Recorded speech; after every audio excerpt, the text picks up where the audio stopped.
بسم اللہ الرحمن الرحیم۔ السلام علیکم پیارے بچوں، آج ہم جماعت چہارم کے اسلامیات پڑھیں گے۔ عنوان نمبر ہے 21، اسلام کی دعوت، ایمانداری اور خدمت خلق۔ صفحہ نمبر ہے 28، 39 اور 49۔ بیٹا جی، آج ہم یہ 3 سبق جو ہیں ان کی دہرائی کریں گے، اپنے پیپر کی تیاری کریں گے، جبکہ آپ کو پتہ ہے کہ ہم باقی جو ہمارے سلیبس میں سبق آ رہے تھے ہم ان کی دہرائی کر چکے ہیں۔ اب یہ 3 سبق ہمارے رہتے تھے جو کہ ہے اسلام کی دعوت، ایمانداری اور خدمت خلق۔ آج ہم یہ بھی دہرائی کریں گے اور اپنا پورا سلیبس جس کی ہم نے ریویژن مکمل کر لی ہے، تو اس کے بعد ہم انشاءاللہ نیکسٹ نئے سبق کی طرف چلیں گے۔ تو سب سے پہلے ہم دیکھتے ہیں مشقی سوالات، اسلام کی دعوت۔ اس چیپٹر کے ہم مشقی سوالات دیکھیں گے۔ سوال نمبر 1 ہے، حضرت ابوبکر صدیق کی کوششوں سے کون سے لوگ اسلام لائے؟ تو اس کا جواب دیکھیے، حضرت عثمان بن عفان، حضرت زبیر بن عوام، حضرت عبد الرحمن بن عوف، حضرت سعد بن ابی وقاص اور حضرت طلحہ رضی اللہ تعالیٰ عنہ شامل ہیں۔ سوال نمبر 2 ہے ہمارا، خفیہ تبلیغ کا کام کتنا عرصہ تک جاری رہا؟ تو میں نے آپ کو بتایا تھا کہ خفیہ تبلیغ کا کام کتنا عرصہ تک جاری رہا؟ 3 سال تک جاری رہا، ٹھیک ہے؟ 3 سال تک خفیہ تبلیغ کا کام جاری رہا۔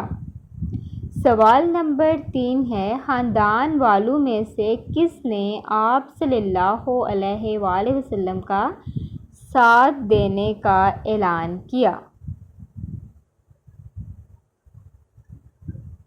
تو اس کا جواب دیکھیں، خاندان والوں میں سے حضرت علی رضی اللہ تعالیٰ عنہ نے آپ صلی اللہ علیہ وآلہ وسلم کا ساتھ دینے کا اعلان کیا۔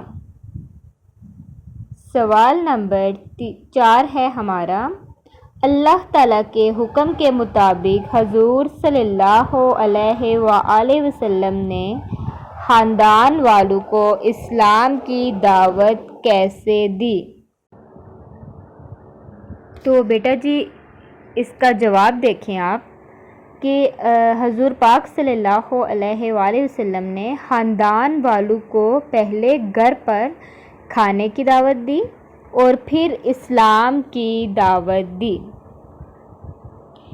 یہ میں نے آپ کو 4 سوال جو کہ امپورٹنٹ کوسچن تھے، کچھ خاص سوال تھے، یہ میں نے آپ کو پڑھا دیے ہیں آج۔ اسلام کی دعوت میں سے یہ 4 سوال ہم نے آج پڑھے۔ اگلے سبق کی طرف چلتے ہیں جو کہ ہے ایمانداری۔ ایمانداری کے مشقی سوالات کی طرف چلتے ہیں۔ آئیے دیکھتے ہیں سوالات و جوابات۔ سوال نمبر 1 ہے، مکہ کے لوگ آپ صلی اللہ علیہ وآلہ وسلم کو دیانت داری کی وجہ سے کیا کہہ کر پکارتے تھے؟ تو مکہ کے جو لوگ تھے وہ آپ صلی اللہ علیہ وآلہ وسلم کو دیانت داری کی وجہ سے صادق اور امین کے نام سے پکارتے تھے۔ سوال نمبر 2 ہے، ایمانداری سے کیا مراد ہے؟ تو اس کا جواب دیکھیں، ایمانداری سے مراد سچائی اور دیانت داری ہے۔ کیا ہے؟ سچائی اور دیانت داری۔ سوال نمبر 3 ہے ہمارا، ایمانداری کے کیا فوائد ہیں؟ تو اس کے فوائد آپ اپنے پاس سے بھی لکھ سکتے ہیں۔ جو ایماندار شخص ہے وہ آپ کی نظر میں مطلب آپ دیکھ سکتے ہیں کہ اسے کیا فوائد حاصل ہو سکتے ہیں۔ تو یہاں پہ میں آپ کو چند فوائد بتاتی ہوں کہ ایماندار شخص کی ہر کوئی عزت کرتا ہے، کاروبار میں اس پر بھروسہ کرتے ہیں سب، ایماندار شخص کے کاروبار میں برکت اور اضافہ ہوتا ہے، اور اللہ تعالیٰ اس سے خوش ہوتا ہے۔ یہ آج ہم نے ایمانداری سبق کے 3 سوال پڑھے ہیں۔ اب ہم چلتے ہیں خدمت حلق کی طرف۔ خدمت حلق کے مشقی سوالات ہم پڑھیں گے۔ چلتے ہیں ہم سوالات اور جوابات کی طرف۔ سوال نمبر 1 ہے، حضرت خدیجہ رضی اللہ تعالیٰ عنہا نے حضرت محمد صلی اللہ علیہ وآلہ وسلم کے بارے میں کیا فرمایا؟ تو کیا فرمایا تھا حضرت خدیجہ نے کہ اللہ تعالیٰ آپ کو کبھی اکیلا نہیں چھوڑے گا، کیونکہ آپ صلی اللہ علیہ وآلہ وسلم ہمیشہ سچ بولتے ہیں، رشتہ داروں سے اچھا سلوک کرتے ہیں، غریبوں کی مدد کرتے ہیں، مہمانوں کو کھانا کھلاتے ہیں اور ضرورت مندوں کی ضرورت کو پورا کرتے ہیں۔ ٹھیک ہے، ضرورت مندوں کی ضرورت پوری کرتے ہیں۔ سوال نمبر 2 کی طرف چلتے ہیں ہم۔ سوال نمبر 2 ہے ہمارا، خدمت حلق کے کیا فوائد ہیں؟ تو جواب دیکھیے اس کا، خدمت حلق سے معاشرے میں نیکی اور بھلائی پروان چڑھتی ہے، دوسروں کے کام آنے سے دل نرم ہو جاتا ہے، غریبوں اور ضرورت مندوں کی دعا سے مال و دولت میں برکت اور اضافہ ہوتا ہے۔ سوال نمبر 4 ہے ہمارا، خدمت حلق کے حوالے سے ہمارے کیا فرائض ہیں؟ تو ہمیں اللہ تعالیٰ کی مخلوق کی خدمت کرنے کے لیے کیا کرنا چاہیے؟ ہمارے کیا فرائض ہیں؟ بیٹا جی، ہمارا فرض یہ ہے کہ اگر ہم کسی غریب کی مدد کرتے ہیں، اس کی ضرورت کو پورا کرتے ہیں، کسی بیمار کی بیمار پرسی کرتے ہیں، ٹھیک ہے، تو ہمیں وہ کسی دکھاوے کے لیے نہیں کرنی چاہیے، بلکہ وہ اللہ کی رضا کے لیے کرنی چاہیے۔